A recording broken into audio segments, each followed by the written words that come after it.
Hello dear student, welcome to my YouTube channel bio explorer. आज हम बात करने वाले हैं एक बहुत ही महत्वपूर्ण टॉपिक के विषय में, जिसका नाम है टर्मिनोलॉजी ऑफ जेनेटिक्स। यानी कि जेनेटिक्स के जब बात होती है, जेनेटिक्स की जब बात करेंगे तो उसमें कुछ ऐसे शब्दों का इस्तेमाल किया जाता है जिनके बिना समझे आप जेनेटिक्स को समझ नहीं पाओगे। ये मेरा दूसरा लेक्चर है। मेरा फर्स्ट लेक्चर का लिंक मैं कमेंट सेक्शन में डाल दूंगा, आप वहां से जाके फर्स्ट लेक्चर देख सकते हैं। आइए स्टार्ट करते हैं टॉपिक को। जब टर्मिनोलॉजी ऑफ जेनेटिक्स की बात होती है तो उसमें पहले शब्द आता है होमोलॉगस। यहाँ मैं मेंशन नहीं कर पाया हूं, मैं आपको अलग से बता दे रहा हूं। होमोलॉगस, ठीक है।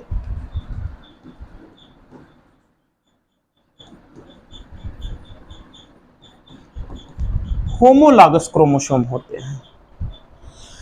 होमोलॉगस को समझने का एक तरीका देखा जाए या एक एग्जाम्पल के बेसिस पे समझा जाए, होमोलॉगस क्रोमोसोम होते क्या हैं। जब भी हम होमोलॉगस क्रोमोसोम की बात करते हैं तो होमोलॉगस क्रोमोसोम हमारी उत्पत्ति पर ये डिपेंड करेगा। कैसे क्या होता है देखिएगा। मान लेते हैं कि कोई भी जीवधारी या मानव, या स्वतः मैं अपनी बात करूं, मैं कहीं ना कहीं अपने माता पिता से उत्पन्न हुआ हूं। तो जब मैं अपने माता पिता से उत्पन्न हुआ तो इनमें, यानी कि हमारे अंदर आधे गुणसूत्र हमारी माता के और आधे गुणसूत्र हमारे पिता के आए। मानव में 23 जोड़े क्रोमोसोम होते हैं, यानी कि 23 पेयर ऑफ क्रोमोसोम पाए जाते हैं। जब इन क्रोमोसोम्स की बात करते हैं, मान लेते हैं हम क्रोमोसोम नंबर 10 ले लिए, ठीक है। ये हो गया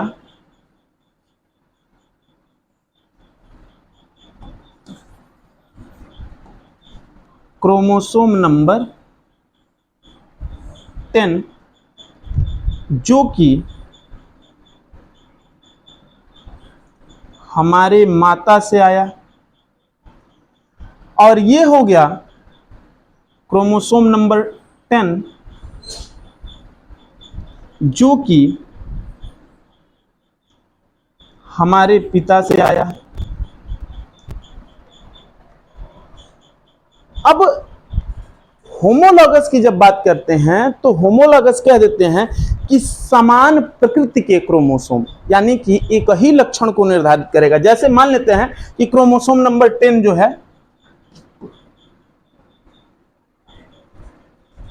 क्रोमोसोम नंबर 10 है ये।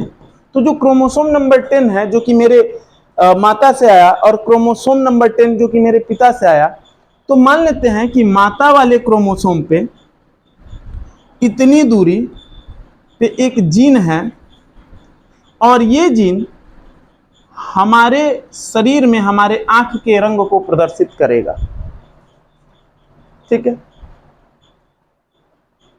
ठीक क्रोमोसोम नंबर 10 जो कि मेरे पिता से आया है, उसके भी सामने, उसके भी उसी स्थान पे एक जीन होगा जो हमारे में आंख के रंग को ही प्रदर्शित करता है। यानी कि समान गुणसूत्र, समान लक्षणों को प्रदर्शित करने वाले गुणसूत्र समजात गुणसूत्र कहलाते हैं। ये क्लियर हुआ। इसमें एक शब्द आया है जीन, ठीक है। एक शब्द आ रहा है जीन। जीन क्या होते हैं? तो जीन को हम कई तरीके से प्रदर्शित या समझा सकते हैं। पहली इसकी परिभाषा को हम देखें तो पहली परिभाषा होती है कि डीएनए के क्रियात्मक खंड को जीन कहते हैं। बात करते हैं जीन की, तो मैंने बोला कि डीएनए के क्रियात्मक खंड को जीन कहते हैं। मान लेते हैं कि ये एक क्रोमोसोम है,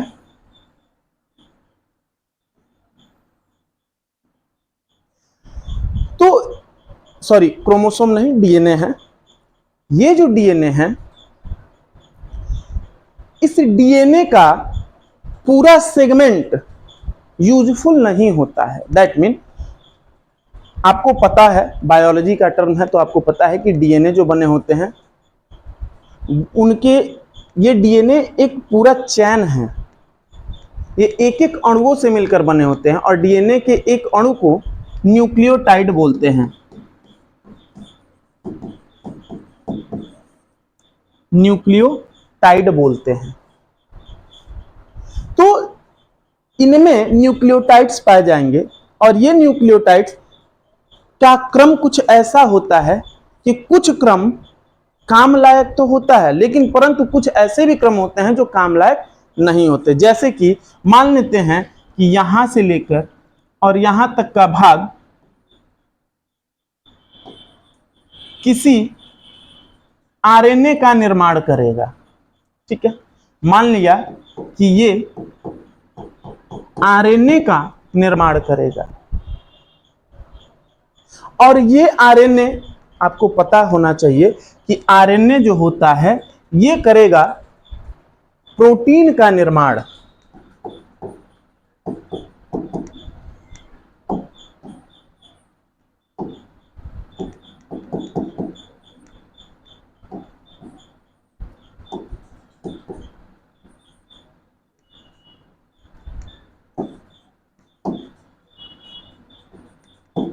प्रोटीन का निर्माण करेगा। प्रोटीन बने किसके होते हैं? एमिनो एसिड्स के। जैसे प्रोटीन को यदि दर्शाना हो तो हम ऐसे कह सकते हैं कि ये एमिनो एसिड्स की चेन होगी। ठीक है, ये अमाइनो एसिड्स की चेन होगी और यही चेन प्रोटीन कहलाता है। यही जो चेन है ये प्रोटीन कहलाता है। ये प्रोटीन हमारे शरीर का नियमन करते हैं, हमारे शरीर के हर एक भाग का नियमन करेंगे ये। एज वेल एज, जैसे कि हम बात कर लें, मान लीजिए हमारे आंख के रंग का, जो हमारे आंख का रंग है, मान लेते हैं मेरा ब्लैक है, किसी का ब्राउन होगा, किसी का ब्लू होता है। तो ये जो आंख के रंग है, ये आंख के रंगों का नियमन किसी न किसी प्रोटीन के ही द्वारा होता है। तो कहने का तात्पर्य है कि जीन जो होते हैं वो डीएनए का एक क्रियात्मक खंड है जो हमारे लक्षणों को प्रदर्शित करने का काम करता है। अगर दूसरे तरीके से जीन को डिफाइन करना हो तो कह सकते हैं कि जीन डीएनए पर पाई जाने वाली ऐसी रचना है जो किसी लक्षण को पीढ़ी दर पीढ़ी ले जाने का काम करती है। कहलाता क्या है? जीन कहते हैं इसे। अगले शब्द की ओर चलते हैं। अगला शब्द अपना है एलील। एलील शब्द की जब बात करते हैं तो एलील शब्द का सर्वप्रथम प्रयोग, एलील शब्द का सर्वप्रथम प्रयोग, एलील शब्द का सर्वप्रथम प्रयोग जॉनसन ने, एलील शब्द का सर्वप्रथम प्रयोग बेटसन ने 1906 ईस्वी में किया था। 1906 में बेटसन ने एलील शब्द का प्रयोग किया था। एलील है क्या? तो किसी लक्षण को प्रदर्शित करने वाले जो कारक मौजूद होते हैं, यानी कि आपको पता ही है कि होमोलॉगस, अभी बताया हूं, हमारे शरीर में जो भी गुणसूत्र होते हैं जोड़े में पाए जाते हैं। अब यहां देखिए, एक गुणसूत्र ये रहा,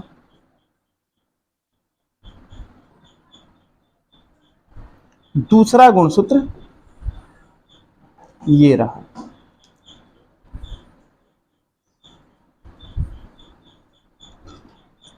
अब क्या होता है कि ये दोनों गुणसूत्र मिलकर किसी एक लक्षण को प्रदर्शित करेंगे।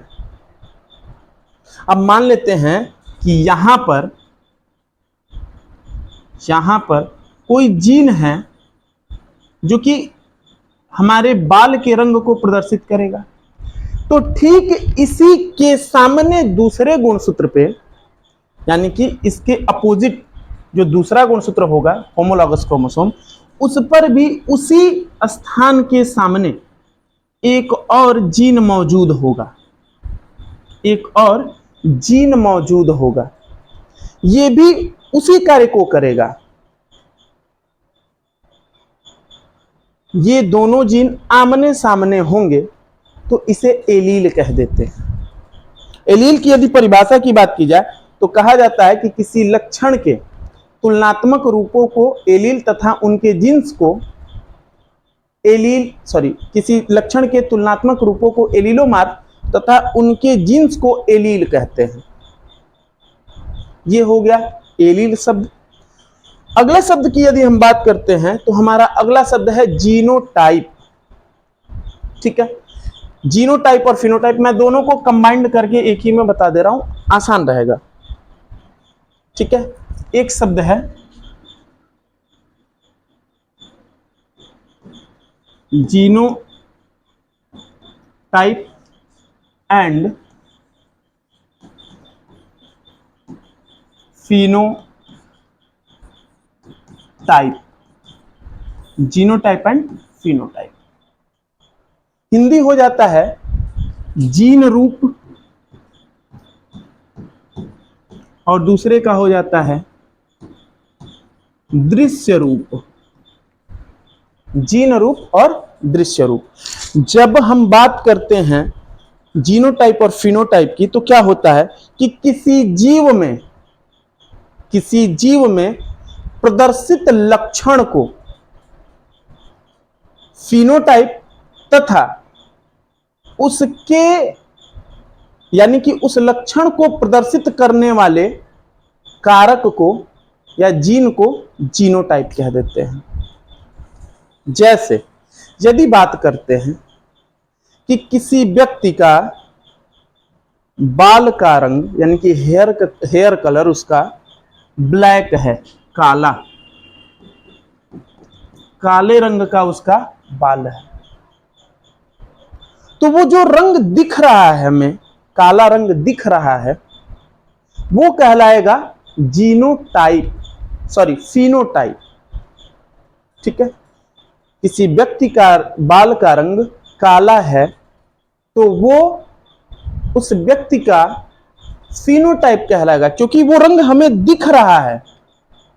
तो बाल का रंग काला है, वो दिख रहा है, तो फिनोटाइप यानी कि दृश्य रूप कहलाएगा। जबकि उस काले रंग को प्रदर्शित करने वाला जो कारक होगा, जाहिर सी बात है कि वो यदि रंग दिख रहा है और जीवित जीव में है तो उस रंग को प्रदर्शित करने के लिए कोई ना कोई जीन अवश्य मौजूद होगा। तो जो जीन है उसको कारक शब्द से, फैक्टर शब्द से मैं इंडिकेट कर दे रहा हूं कि उस लक्षण को प्रदर्शित करने वाले कारक को जीनोटाइप कहा जाता है, जीन रूप। जीनोटाइप और फिनोटाइप क्लियर है। बात करते हैं हम अगले शब्द की।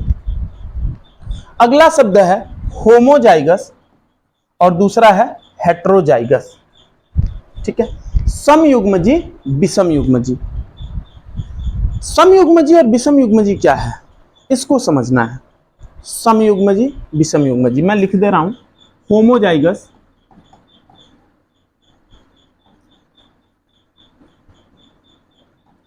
और दूसरा है एंड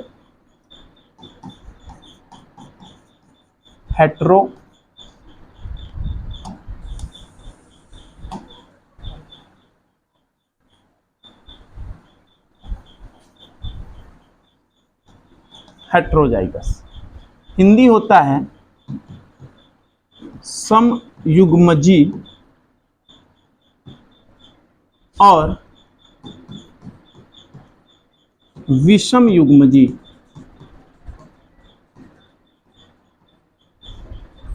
समयुग्मजी और विषमयुग्मजी। क्या है समयुग्मजी, आइए देखते हैं। जब बात करते हैं समयुग्मजी की तो इसका डिफिनीशन होता है कि जब जीन रूप के दोनों जीन समान हो, यदि जीन रूप के दोनों जीन समान हो तो समयुग्मजी कहलाता है। मतलब मेंडल का प्रयोग हमें जो पढ़ना है उसमें हम उसी का एक एग्जाम्पल ले लेते हैं। होता क्या है कि मान लेते हैं, आपको पता ही है कि एक लक्षण को प्रदर्शित करने के लिए दो कारक मौजूद होते हैं, कम से कम दो होंगे। अब दोनों अलग अलग गुणसूत्रों पर मौजूद होते हैं। जैसे कि मान लेते हैं कि एक गुणसूत्र ये रहा आपका और दूसरा गुणसूत्र ये रहा, ठीक है।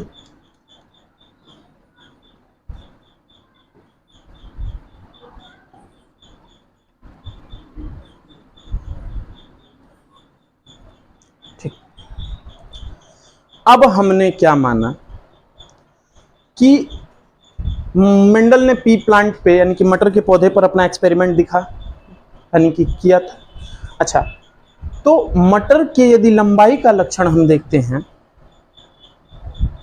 तो लंबाई को प्रदर्शित करने के लिए दो कैरेक्टर या ट्रिक्स मौजूद होते हैं, एक होता है लंबा और दूसरा होता है बौना।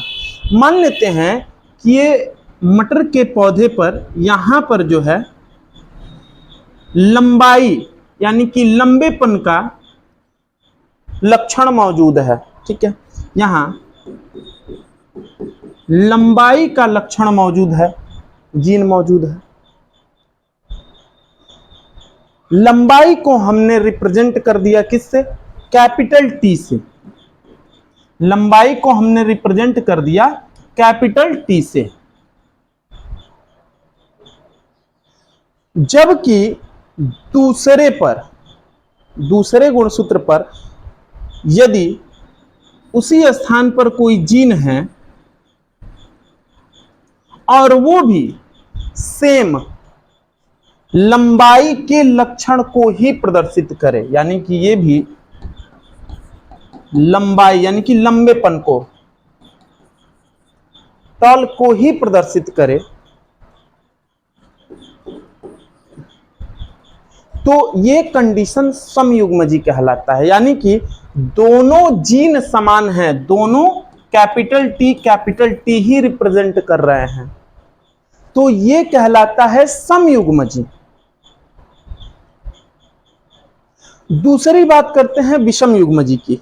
जैसे विषम युग्मजी की बात करते हैं तो विषम युग्मजी में क्या होता है कि यदि यहां पर लंबाई का लक्षण मौजूद है, इस गुणसूत्र पे लंबाई का लक्षण मौजूद है, इसे हमने रिप्रेजेंट कर दिया कैपिटल टी से, और दूसरे गुणसूत्र पर यही लंबाई का जो लक्षण है वो लंबा ना होके बौना हो गया, शार्ट हो गया, ठीक है।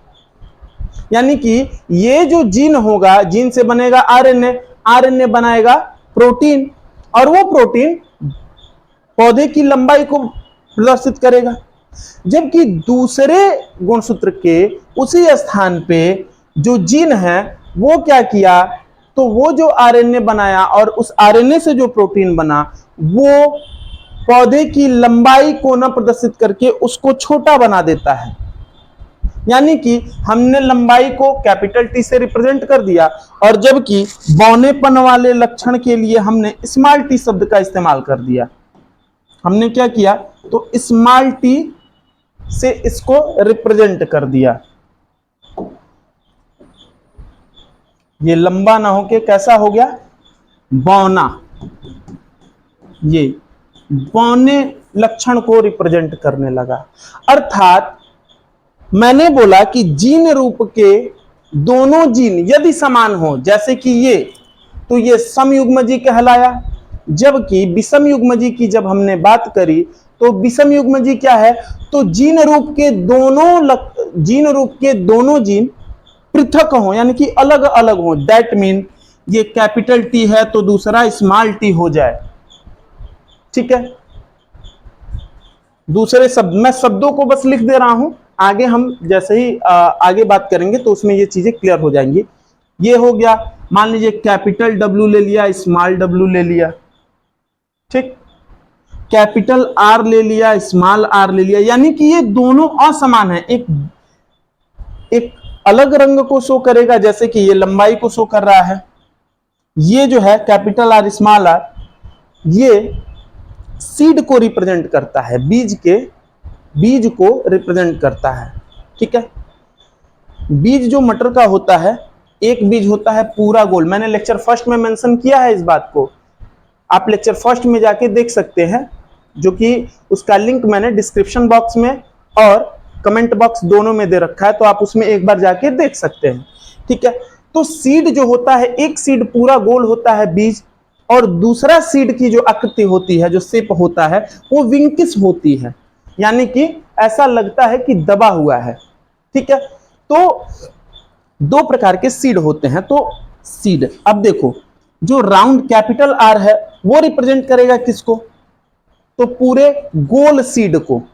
ठीक है, और स्मॉल आर जो है ये रिप्रेजेंट करेगा किस प्रकार के सीड को? तो ये रिप्रेजेंट करेगा विंकिस सीड, यानी कि उस पे ऐसे कह लो कि आप मार्केट में जब मटर का सीजन आ ही रहा है, अब आप जाएंगे तो देखेंगे कुछ मटर के बीज जो के होंगे वो झुर्रीदार दिखते हैं, यानी कि वो स्मॉल आर वाले कैरेक्टर को रिप्रेजेंट करेंगे। Is that clear? अब हुआ आपका समयुग्मजी और विषमयुग्मजी का कॉन्सेप्ट क्लियर। हम अगले टर्म की बात करेंगे। ठीक है, हम अगले टर्म पे जब जाएंगे तो एक शब्द है डोमिनेंट और दूसरा है रिसेसिव। दो शब्दों की बात करेंगे, एक डोमिनेंट है और दूसरा रिसेसिव। ठीक है, आइए देख लेते हैं इसको, डोमिनेंट और रिसेसिव। डोमिनेंट का हिंदी हो जाता है प्रभावी, प्रभावी, और रिसेसिव शब्द का मतलब हो जाता है अप्रभावी।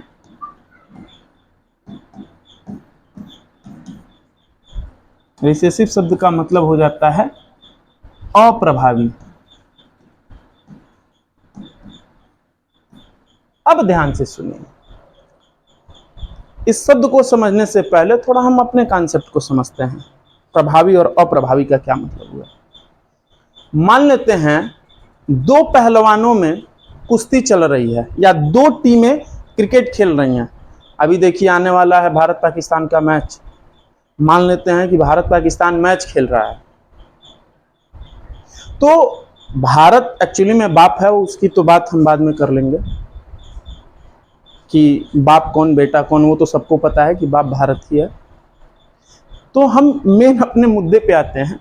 हमारा मेन मुद्दा यह है कि जब दो टीमें मैच खेलेंगी, यानी कि भारत पाकिस्तान से मैच हो रहा है, भारत, एक समय था कि पाकिस्तान कभी भारत पे प्रभावी हुआ करता था, हमेशा मैच जीत जाता था।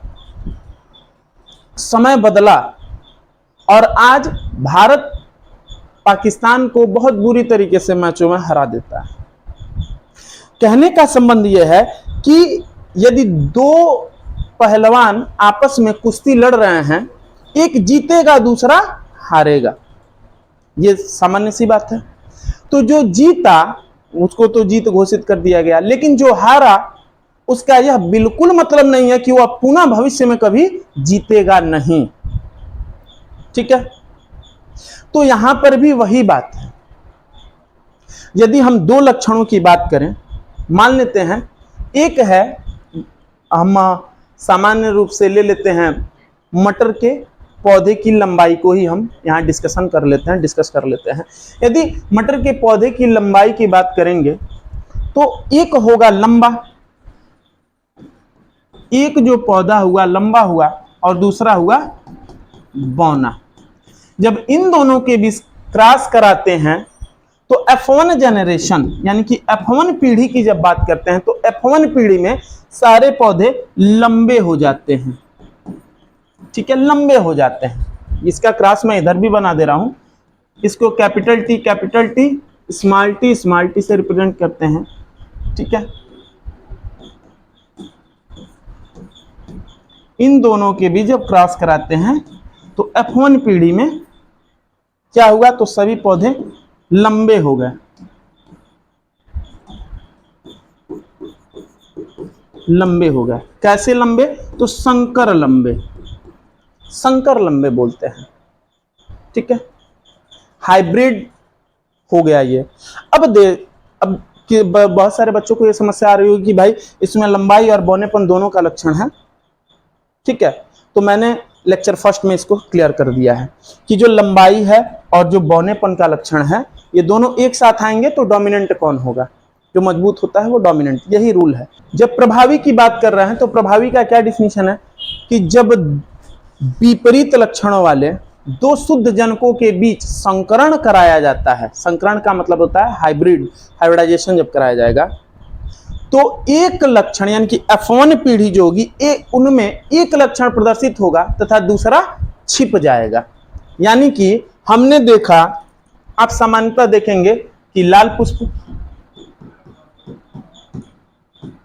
पुष्प का क्रॉस यदि हम सफेद से करा दें, ठीक है, तो F1 पीढ़ी यानी कि उससे जो पौधे बनेंगे और उन पौधों में जो पुष्प लगेगा वो लाल ही होगा। ठीक है, यही कह रहे हैं कि जब यदि हम दो शुद्ध जनकों के बीच संकरण कराते हैं तो F1 पीढ़ी यानी कि फर्स्ट जनरेशन में एक लक्षण दिखेगा तथा दूसरा छिप जाएगा। ठीक है, जो लक्षण दिखेगा वो प्रभावी और जो छिप गया वो अप्रभावी कहलाता है। सेम वही कंडीशन, दो पहलवान लड़ेंगे, एक पहलवान जीत गया तो उसे विजेता घोषित कर दिया गया, दूसरा जो नहीं जीता वो कभी ना कभी तो जीतेगा ना, तत्काल के लिए तो वो अप्रभावी है लेकिन पुनः कभी जीतेगा तो वो पुनः प्रभावी हो जाएगा। दैट मीन कि जो लक्षण दिखता है F1 पीढ़ी में वो प्रभावी और जो छिप जाता है वो कहलाता है अप्रभावी। इतनी बातें क्लियर हुई। आई थिंक एक शब्द छूट गया इसमें मेरे ध्यान से, ट्रीट, जिसे हम विशेषक कहते हैं। ठीक है, आइए विशेषक की भी हमने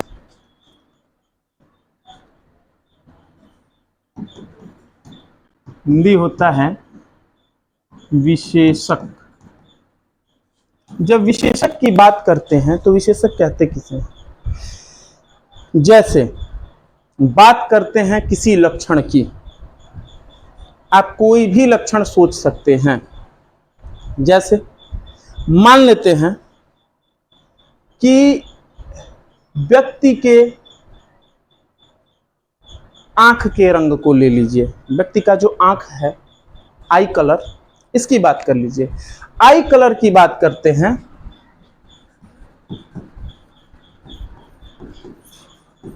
आई कलर की जब आप बात करते हो तो ये कहलाता है लक्षण, कैरेक्टर। ठीक है, ये क्या है? तो लक्षण है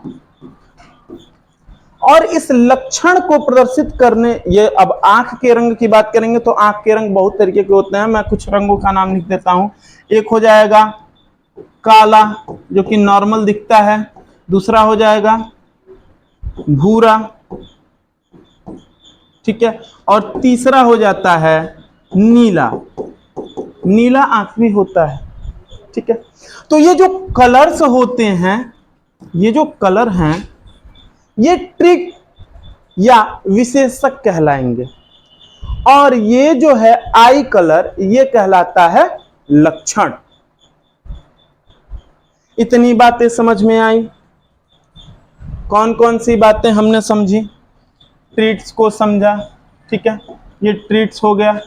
दूसरा है जीन, एलील समझ लिया, जीनोटाइप फिनोटाइप हो गया, होमोजाइगस समझ लिया, हेटेरोजाइगस, डोमिनेंट और रिसेसिव। इतने शब्दों को हमने समझ लिया। अब हम बात करने वाले हैं मेंडल के प्रयोगों के बारे में।